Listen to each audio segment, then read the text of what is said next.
Yes, I'm from Uganda. I'm an LGBTI. I'm gay.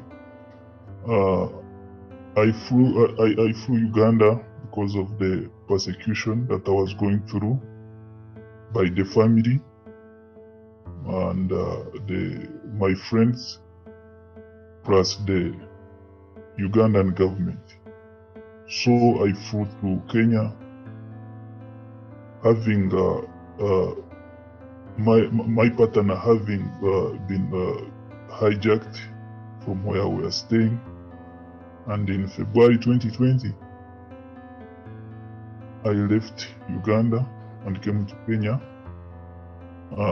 where I was registered by the Kenyan government under UNHCR on 26 February, looking for safety. Then on 3rd March, that's when I was taken to Kakuma camp. Yeah. When we reached Kakuma in the reception center, before we reached this reception center, we reached in the camp manager, the camp manager in the camp, and he had to take my passport, my national ID.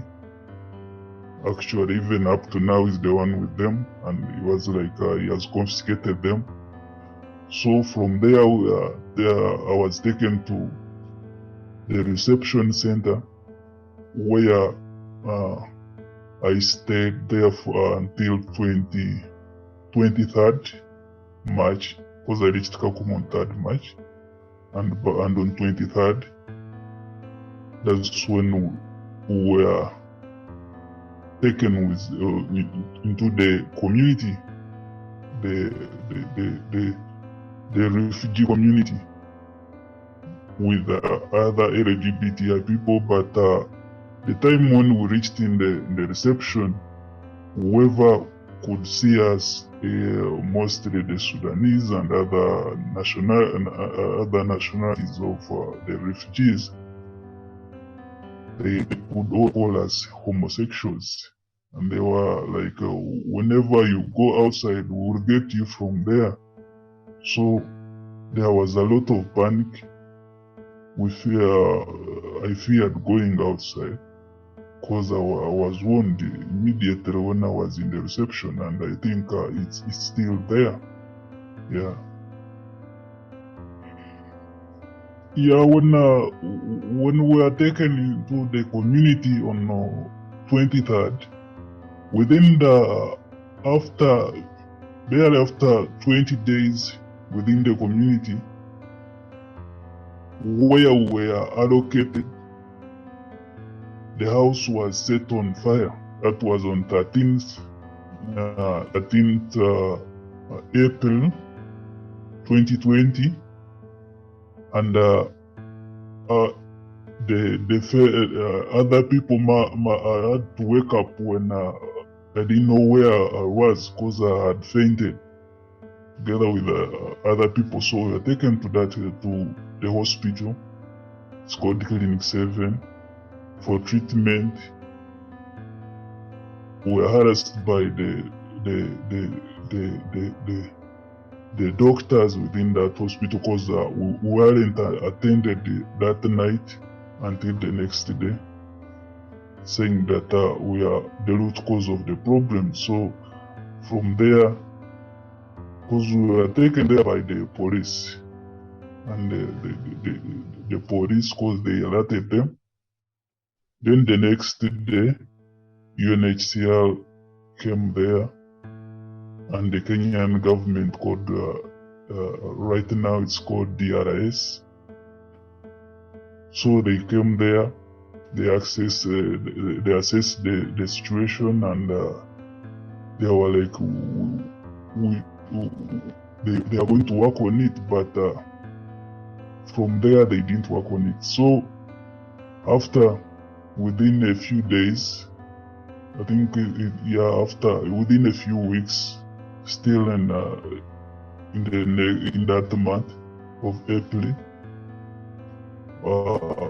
We had where we could fetch water together with the other refugees, but we were attacked by the Ethiopians at that time, and they said that we shouldn't fetch water with them, that they can't fetch water with homosexuals.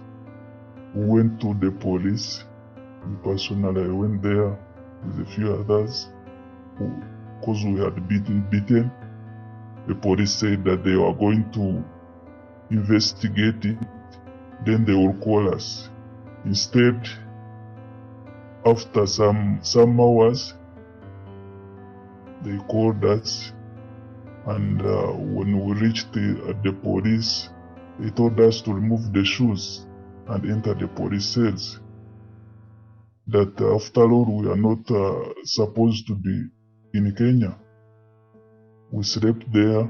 Then the next morning we were taken to the Kakuma police station. On reaching the police station, we were paraded in front of other inmates that we are homosexuals in that evening, and we were assaulted inside the police cells for around 3 days, until when we were released on bond, went back to the community. Then we kept on reporting to going back for renewing the bond until they said that the case is there is no evidence, and we were arrested for nothing. So that was arbitrary arrest. So the mistreatment has been there by either the police. They are so homophobic, and all the organizations came there, even RCK, even other organizations knew about it. I think we should go back a bit on the issue. We should go back a bit on the issue of the insecurities and the officials of the UNHCR. There are many attacks that are faced within the hands of the UNHCR and the Kenyan government and the police. After that,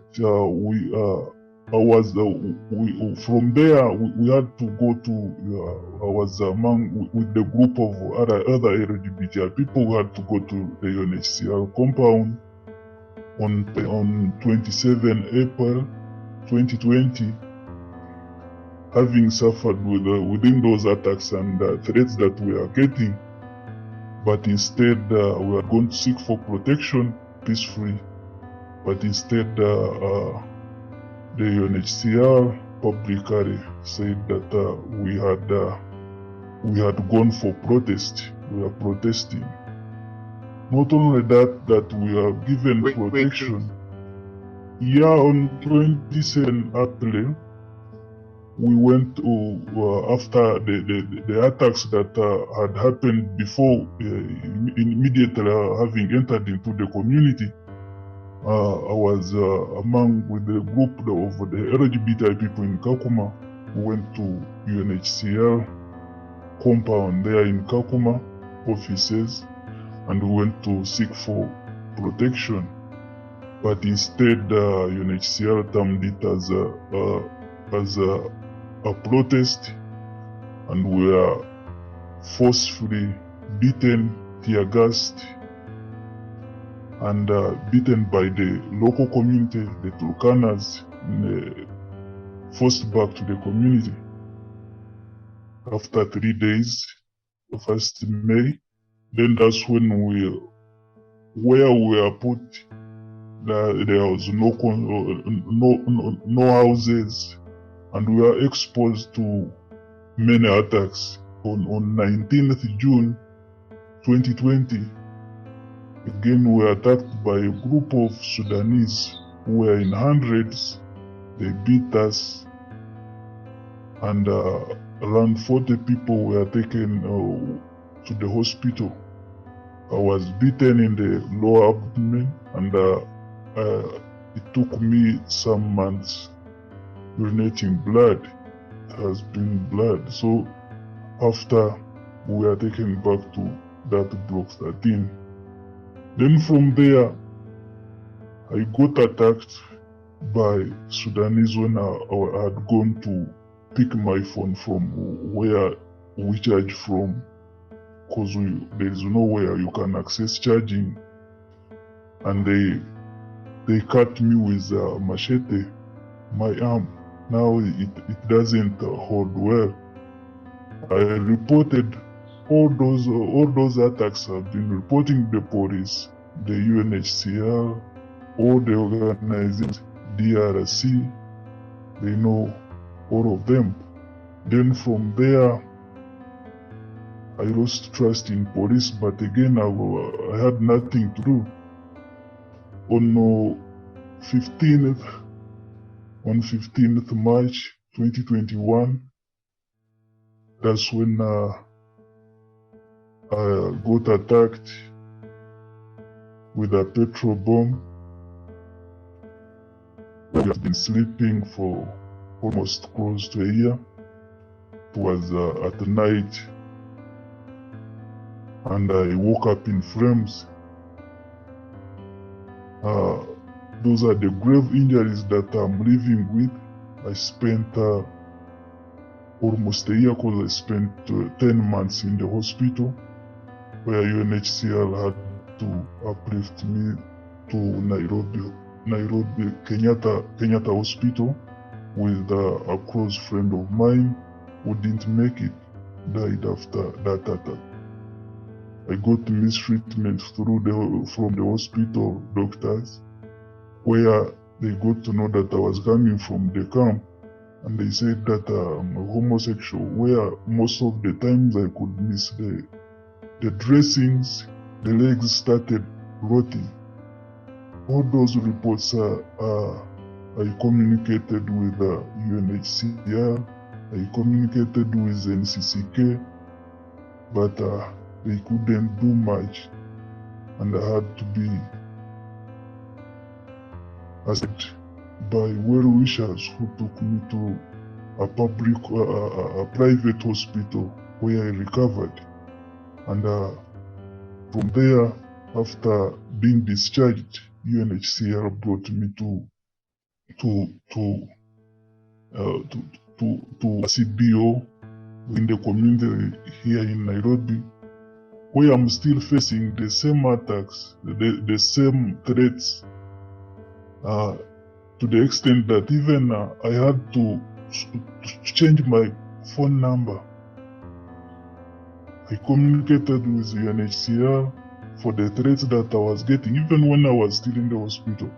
They know where I am, they are going to get me. But still, even within the community where I'm staying, the people whom I'm staying with, they're also fearing, knowing that I'm going to make them get attacked, because all my photos, all the incidents that happened were shared on social media, and I'm getting the targeted attacks. So it's really a big problem. There is no I don't know how I'm going to survive within this community. I can't be assured of the next day. And I see that maybe the organization that have been which have been providing me the protection as they welcomed me within Kenya. I don't think that they are doing much. So that's how Kakuma is, and that's how the entire Kenyan, the entire Kenya via the LGBTI people. That's the situation that we are in. But for me, it's still worse, since I'm having even the targeted attacks individually. After after bringing me into this community, then I requested whether they can get me a safer place, mostly if they can resettle me, to a place where I can be accepted the way I am. And so what they did, they gave me within all those years I had not done a refugee status determination, and when I went there, they gave me an interview for refugee determination determination status. So I did it in February, but they haven't confirmed it. So when I contacted the protection office and UNHCR, all of them, they are telling me that they are waiting for them to confirm it. And it takes 6 months for it to be confirmed. I'm feeling threatened much. I would think that they would have at least helped me, save my life and confirm me. Then they were like, once they confirm it, that's when they can give me a resettlement interview. And for the issue of, I do feel like the resettlement would be good for me and the entire LGBTQ people within the way how they can formulate it, their sisters. Cause me personally, I can't go back home to Uganda. I will be slaughtered like a chicken. Then I will be imprisoned. But I can't risk going back. Within Kenya, the problems that I've faced within Kenya, either in the camp or here, it's even much bigger than what I experienced even in Uganda. So there's nothing I can do here in Kenya. I can't get out of the house most of the times. I'm feeling threatened. Whoever feels that at least I can get a safe place and they can accommodate me in any, then it would be good for me. I think that I would also want to wake up the next day. I'm educated, I have been working before, and that once I'm given the opportunity to go there, then I would also contribute to the well-being of other people and even see what I can do for the country which can accept me. So it's really, I would be so grateful if I'm helped either by UNHCR